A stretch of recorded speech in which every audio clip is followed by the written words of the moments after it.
John spent the last 41 years in the marketing space. The most typical issue that we see that challenger brands make, and I would even say most companies make when it comes to marketing. So most companies never take the time or even realize they should do that. They truly believe they know. But even with clients in all these different industries, at the core, they're all exactly the same. He's the CEO of Gumas and the developer of the Challenger brand. So today we're going to go a bit more into the Challenger brand and how AI and technology has disrupted the space. John spent the last 41 years in the marketing space. So he has a lot of insight to give in terms of different technology and how you can balance that with the human element and managing those client relationships while making that efficient and using technology at the same time. So John, welcome to the show. Hi, Matt. So good to be here. Awesome. I was wondering if you could just give us a bit more context on those, those 41 years you spent in the marketing space. Tell us more about what that has been like and how has that changed over that 40-year span? Yeah, well, that's a pretty big question, and the answer would be a lot. At first, I need to clarify. I was 12 years old, right, when I started the agency. Just so you know. Okay, that's a joke, a bad joke, but it's. But yeah, it's so the agency was founded on a almost a whim, a circumstance, and I'll tell you what that was. Is 41 years ago, I was working, for a big ad agency, and this big ad agency would, I remember sitting in new business meetings, and these prospective clients would come in, and they would have these incredible ideas, whether they were technology based back then or just incredible ideas. And I remember the agency owners would ask them real early into, like right after they presented, real early, well, how much money do you have to spend? And if they didn't say, right, this is 41 years ago, right? If they didn't say like a big number, like $1 million, the agency owners would just get up and say, no, thank you, we're not interested. So this happened multiple times. And I'm thinking to myself, where are these folks going? These are good ideas. They're asking for help. And they're at that point, I didn't realize that, that they're challenger brands, right? They were up and coming companies that weren't the gorillas, but they were at the beginning of their cycle, or they needed to do something different to get their companies to grow. So one day I was escorting one of these prospective clients out the door, and who had an incredible idea, and I asked him, I said, so where are you going? What are you going to do now? And he says, I don't know. And he looks at me and says, what about you? And then so we started talking, and that's how, in a nutshell, right, that's how the agency started. So it started on this whole premise of helping the underdog, helping the challenge, which we've trademarked and coined the term challenger brand marketing, and companies that are up against bigger, better funded, better established, more sales force, more resource in every way competitors. And how do you compete against organizations that have so much more than you? And so challenger brand marketing is this proven methodology that helps these companies systematically build a business based on challenger brand style marketing. Yeah, and I'd love to dig more into that. If you're the underdog, if you're that small company that's coming up, what does that approach look like? How do you help that type of person? So here's the most typical mistake. And I don't want to say mistake. That's kind of harsh. But the most typical issue that we see that challenger brands make, and I would even say most companies make when it comes to marketing, right? A bunch of people sitting in the room, and they go, here's what we're going to do. Here's our idea. We're going to focus on we have great prices and great service because that's what our customers want. So we're going to move forward based on that. Only to find out months, if not a year later, that's not really what their customers wanted to hear, right? Mm-hmm. And most companies really truly believe they know what their customers need to hear. But I would argue, based on 41 years, and I can tell you probably 99.9% of the time, what our customers think their customers need to hear is not what their customers tell us they need to hear. Mm-hmm. So the first step in any sort of challenger brand marketing program is understanding, right, what your customer needs to hear you say. So you can tell them that. and then crafting that message in a way that's part of the brand, that's unique to the customer, unique to the company, that they can defend against anybody else. So now when they are marketing their company, they're actually saying what people need to hear. So, pick the platform. It doesn't matter what platform. Someone sees an ad, a video, an interview, whatever it is. When prospective customer on the other side hears it, they go, "Wow, that's exactly what I'm looking for." Well, that doesn't happen by accident, and it should not happen by accident. It happens through a process of discovery and learning and understanding. So most companies never take the time or even realize they should do that. They truly believe they know. And they most of the time they're off, because what tends to happen, it's this interesting phenomena that folks in company, they know their company so well, right? They know it, they live it, they breathe it every day. It's impossible for them to step outside and look at it from the outside in like a prospective new customer would.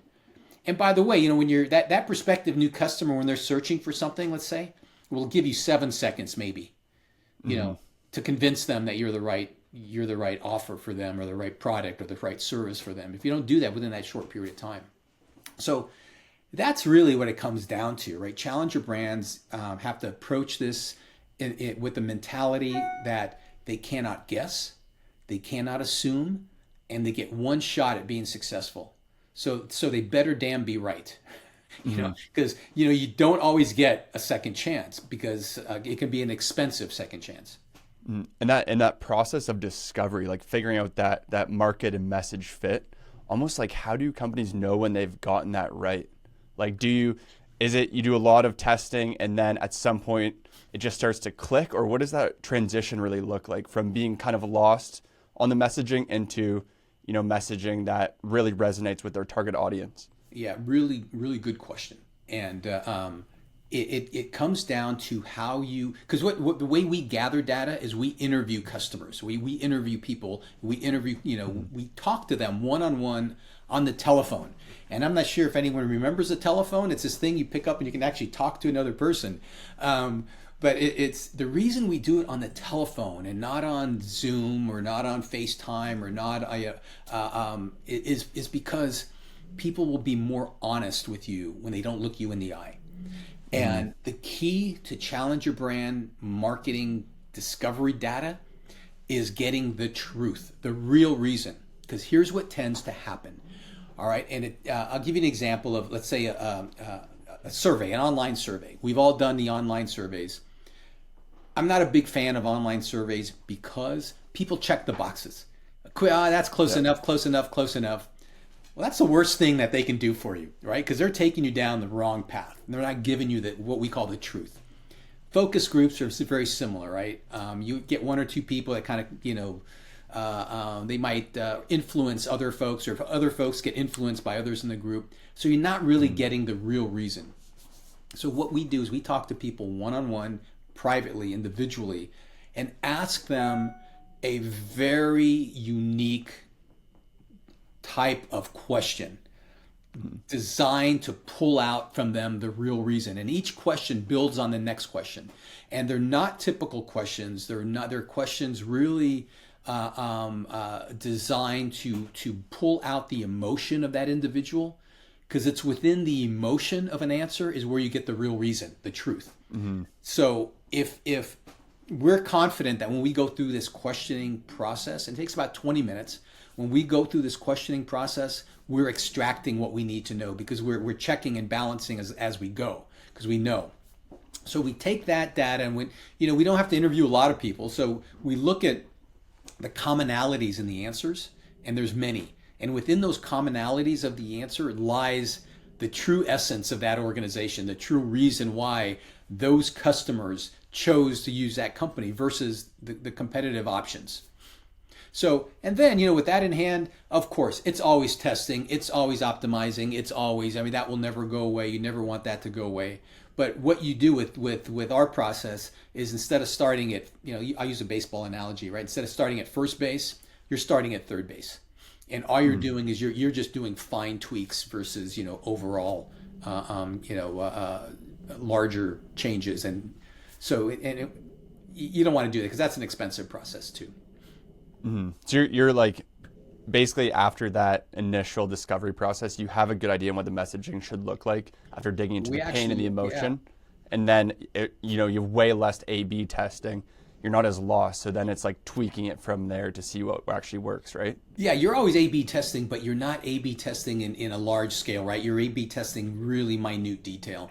But the whole challenger brand marketing process comes in 5 steps, right? What I just kind of described, that we call it discovery. It's gathering the information, doing the interviews. That's the first step. And it's really 3 pieces. It's interviewing customers. It's interviewing the client, our client, because we need to understand from them internally the essence of their brand, the essence of their organization. And also, it's interesting for them to see how they align with their customers. And I can tell you almost every single time they're not. And the third part of that is we do a pretty deep dive into their main competitors, and we see what their competitors are doing, what their essence is, what their messaging is. So those 3 points of data is where we can actually start from that, write the messaging and write the strategic marketing plan, which is step 2. So we're writing the plan and the messaging based on the data. And then step 3 is the implementation. It's the development of the creative. It's bringing the language to life visually. Whether we know all the visuals you have to create, whether it's a website or social or your videos, or they all have to have a certain style and look, a branded look to them. But the brand is based on the data. And the 4th step is what we call go to market. How do you get it out there? And that's where AI is playing a bigger and bigger and bigger role. And step 5 is the daily, ongoing monitoring, adjusting, A/B testing of the program. So every day, every week, every month, it gets better and better and better and better. So that's the program in a very small nutshell. Awesome. And then what type of clients do you normally work with at Gumas? Like, what does that person look like? Obviously, it is a growing company, or they're not the main competitor in the space or the biggest in the space. But what kind of companies do you work with, and what does your ideal client look like? Yeah, I mean, our ideal client is a challenger brand, and challenger brands come in all shapes and sizes in all industries.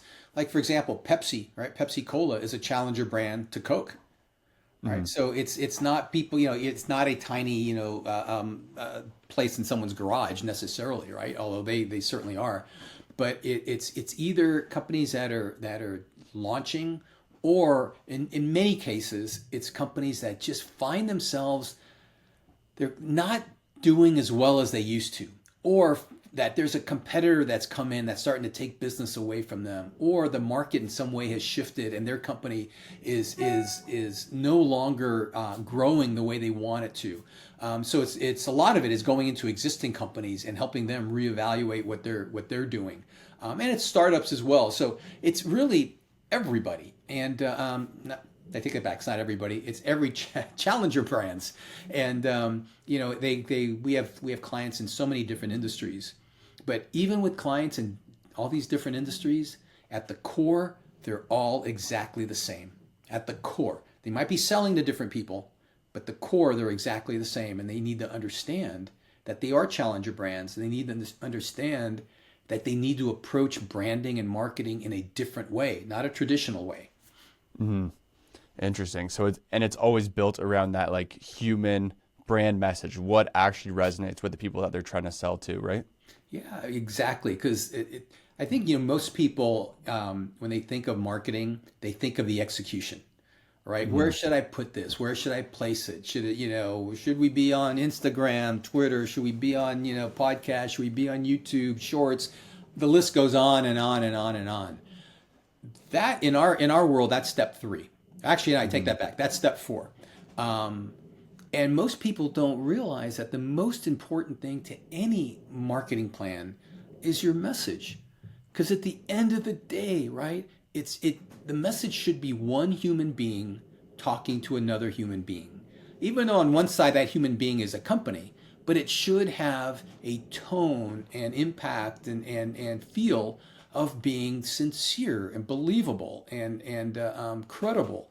So it's that form of message, it's the style of message, it's the tone of message that is, I would argue, the most important thing any company will ever do. Because if you don't get that right, it really, I don't care how much money you spend in the delivery vehicles, it's never going to, work as well as you want it to because the message is not resonating.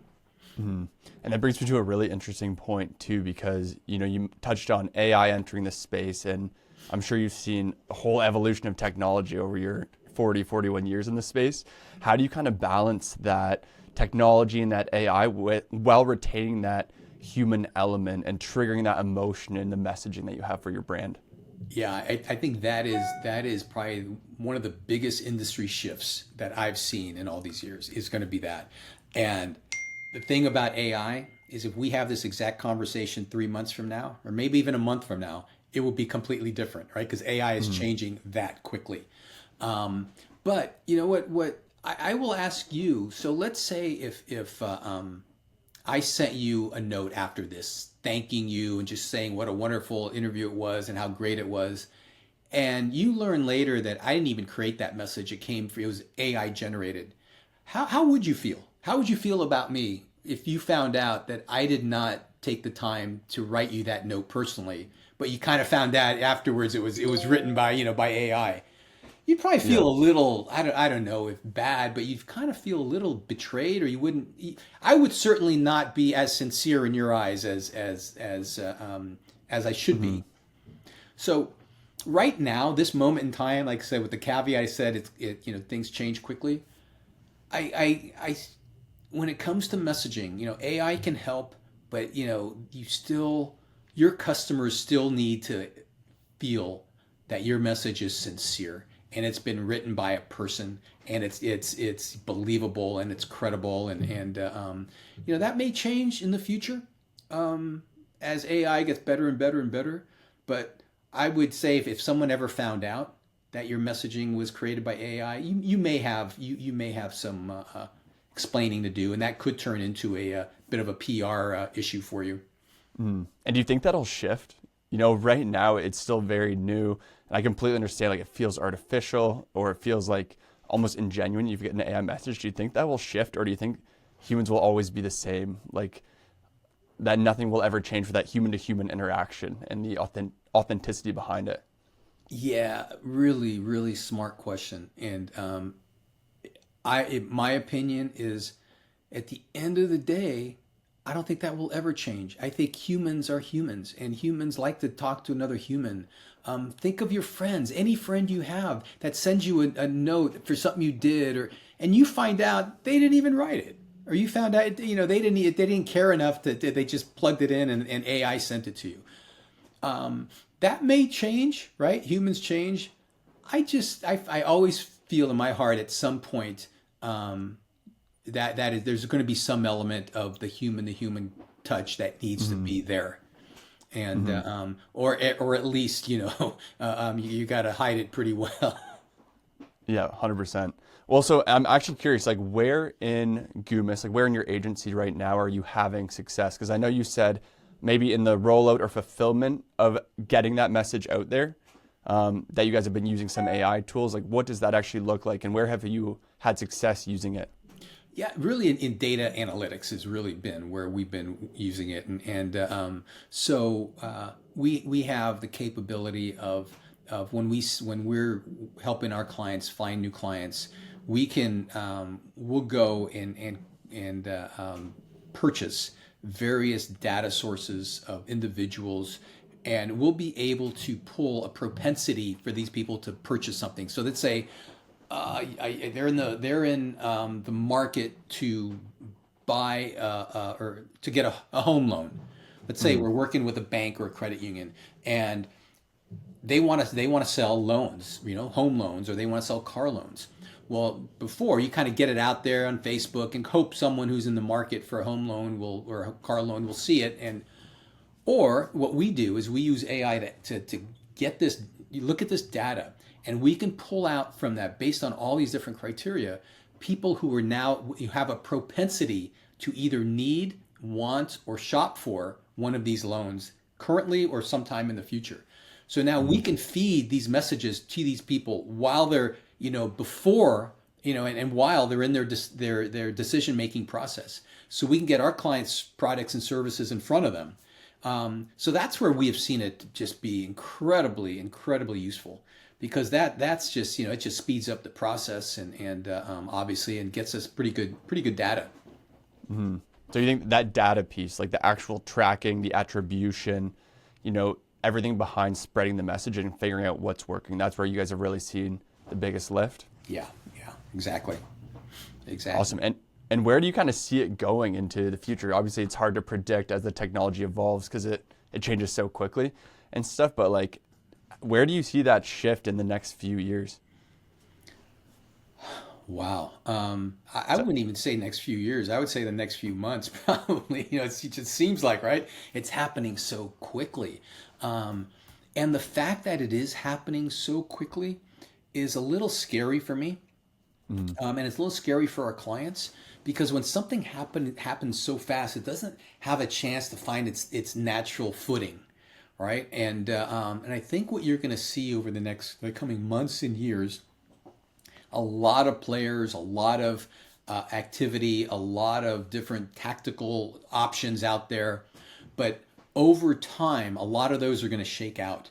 And I think over time, and maybe this is in the 1 or 2 year time frame you're talking about, you're going to see certain commonalities start to kind of settle in that become the norm that people either accept and everyone uses, and that's because that's that with every change I've seen over the years.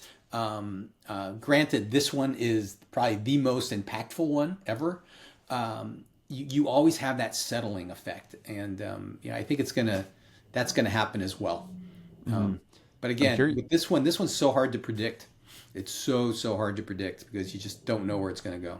100%. Like nothing's ever replaced human intelligence or like the job of decision making in humans and stuff. So it's like completely different, and also the rate that it's accelerating is crazy too. So I'm curious too. So what has your approach been up to this point? Like when ChatGPT first got really popularized about 2-3 years ago now, what steps did you take when you heard about that, and how did you start using some of these AI systems in your business? Well, it's interesting, and we right, Chat GPT, let's just say for writing, is incredible until right, that's a big like capital, right? Until I was reading actually a few things, and I've been fascinated by this over the last few months. There's a legal industry that is starting to grow very quickly, and that is the legal industry of finding content that has been, written via chat. Let's say Chat GPT is an example. It's been written that uses others' trademark terms. Others, it's easy unless you really know what you're doing. It's easy to pull in data from sources that maybe is not you should not be using, that might get you in trouble. So I see that as a possibility. I say that because I think that's something people really need to be aware of, is where is that data coming from, or where is that content coming from that Chat GPT or whoever is written that content. If that's, you just need to make sure that you know where it's coming from, and so you don't get yourself in trouble. But it's hard to argue that it's not pretty darn smart writing copy. And a lot of other things, from creating visuals, although that one I don't think is quite there yet. But it's like I said, it's certainly going to, I think it's going to affect a lot of jobs, all right, in various industries, not just marketing, branding, but I'd say almost every industry. It's going to affect a lot of jobs. Companies are going to need less people, and it's almost like this new career is going to be formed, and knowing what questions to ask in order to pull out the data you need or create the content you want. There's going to be this specialty, right, of how you ask the right questions of the tool. 100%. And we're already seeing that too. Like lots of companies are hiring for like prompt engineers, or they're calling them like AI project managers and stuff as well. So we're already starting to see that shift. If you were, in your spot in the marketing agency, now that we know that's kind of where everything is going, like what steps can the average marketer take? Like, is the answer just to get really good at prompting and using AI tools? or what do you think you take if you're working in the marketing industry? What should you be doing right now? From an employee's perspective? Yeah, certainly, I think there is going to be a sought after individual, that knows how to prompt, a prompt engineer, whatever, and I think that's something. From a company's perspective, though, I wouldn't, somebody who's in marketing in a company, or a company owner, or a CMO. I think they need to understand and not lose sight of their brand, right?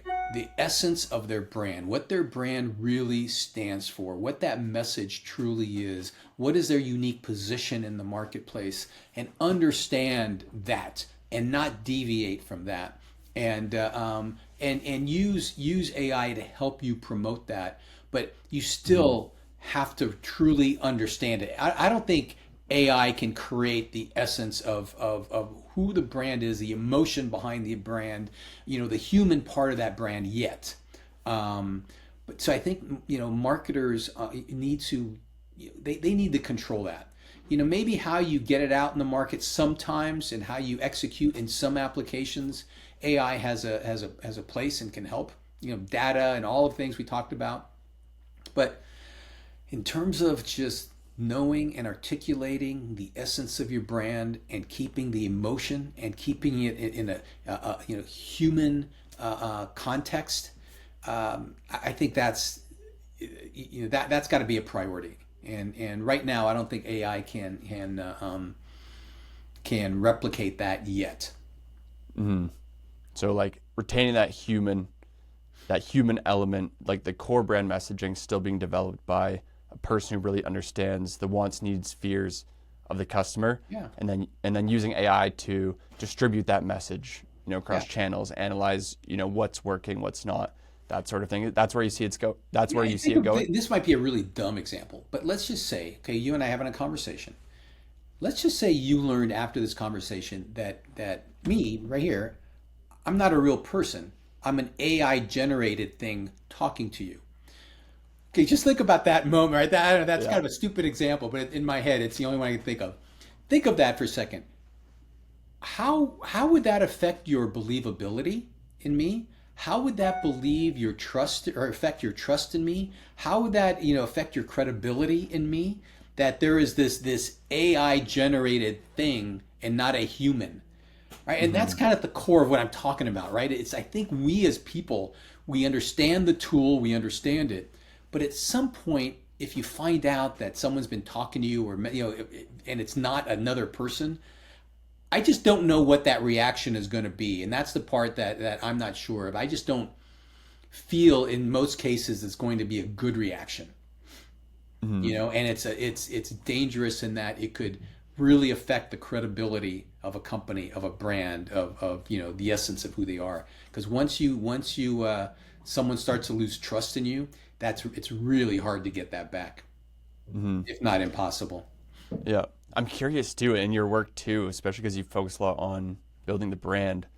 Like, how do you avoid that? Because there's so many cases, obviously, of people making one wrong move and the brand is just destroyed. Like, how do you ensure that you stay away from that, or even rebuild after that?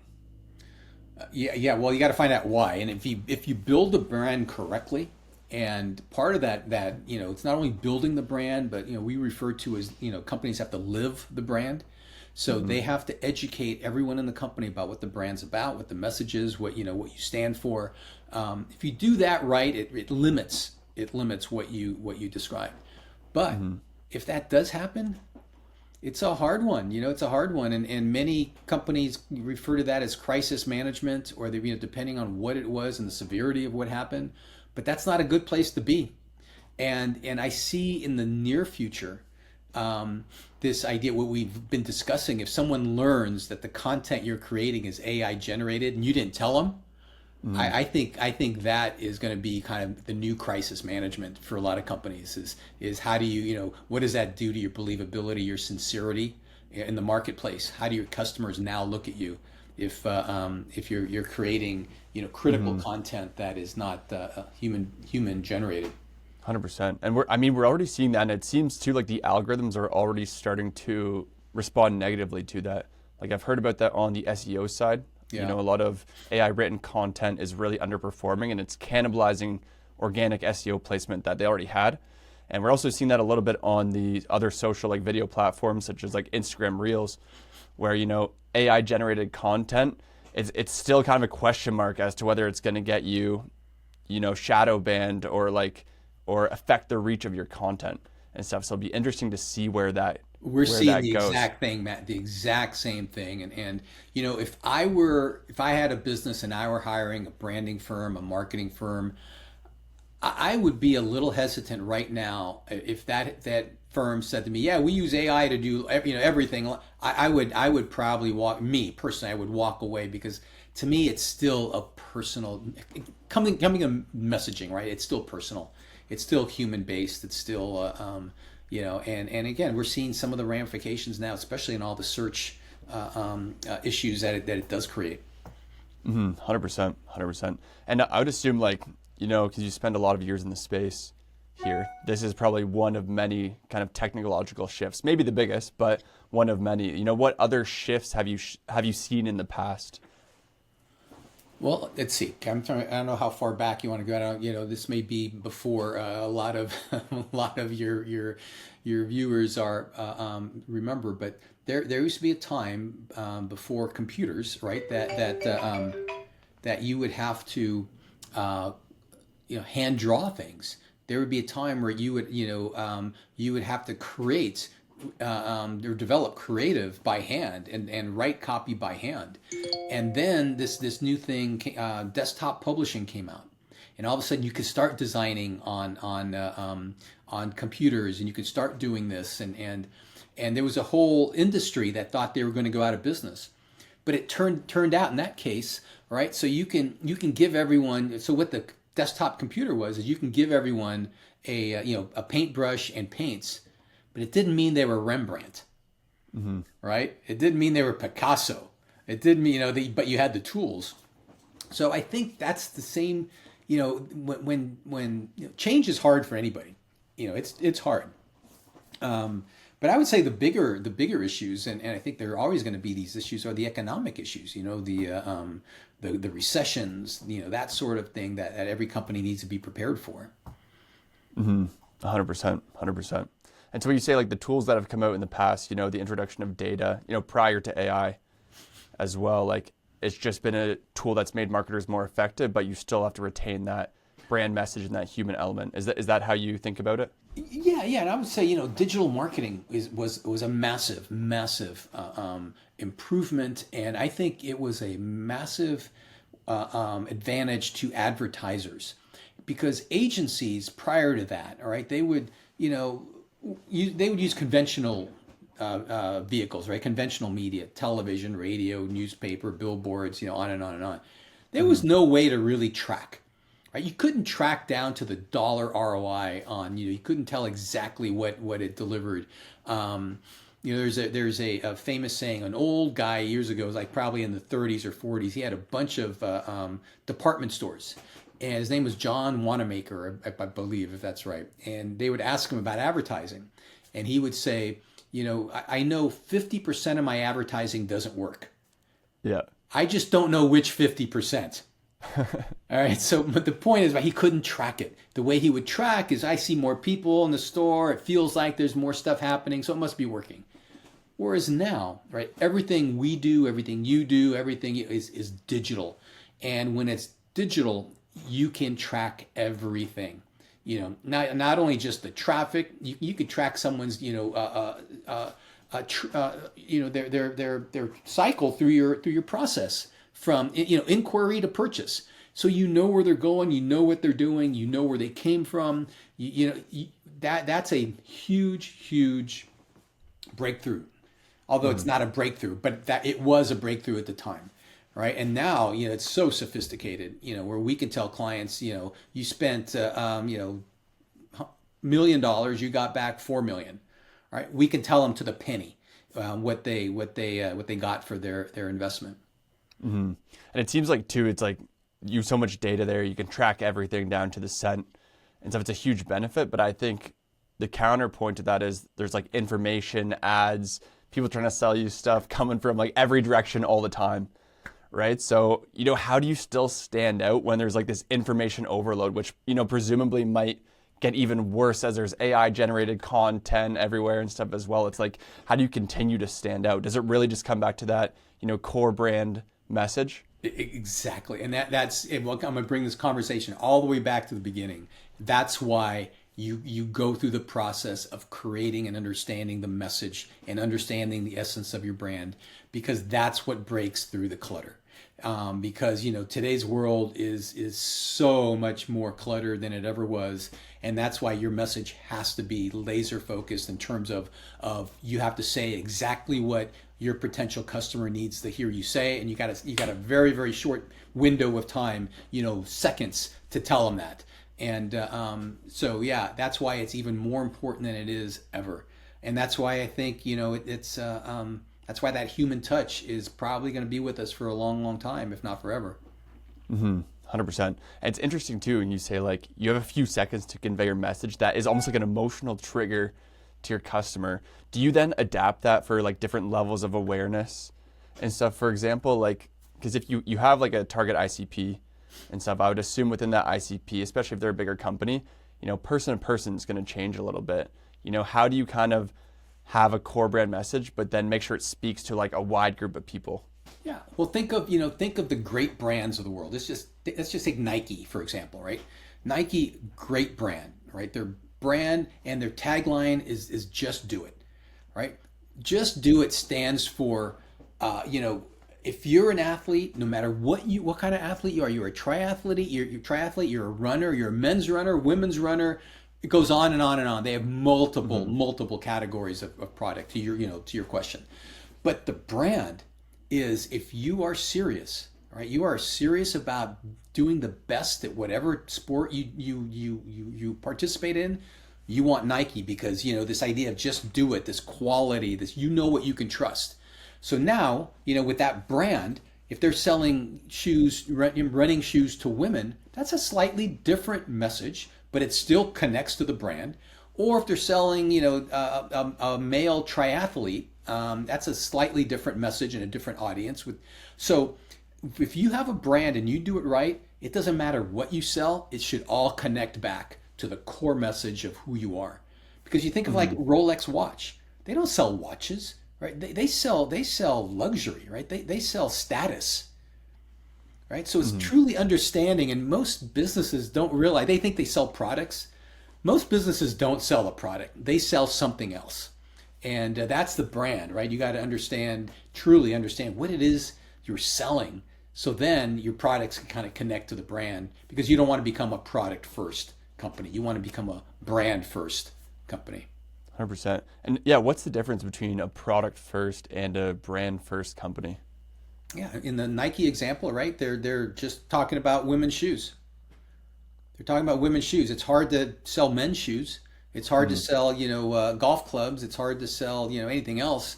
Although I don't think they sell golf clubs anymore. But anyway, that it's you want to create that brand, so it doesn't matter what product you have, it connects. Because if you sell product first, you can very easily get pigeonholed into only that, being known for that product. So it might be hard to start introducing other products unless they're connected specifically to that product.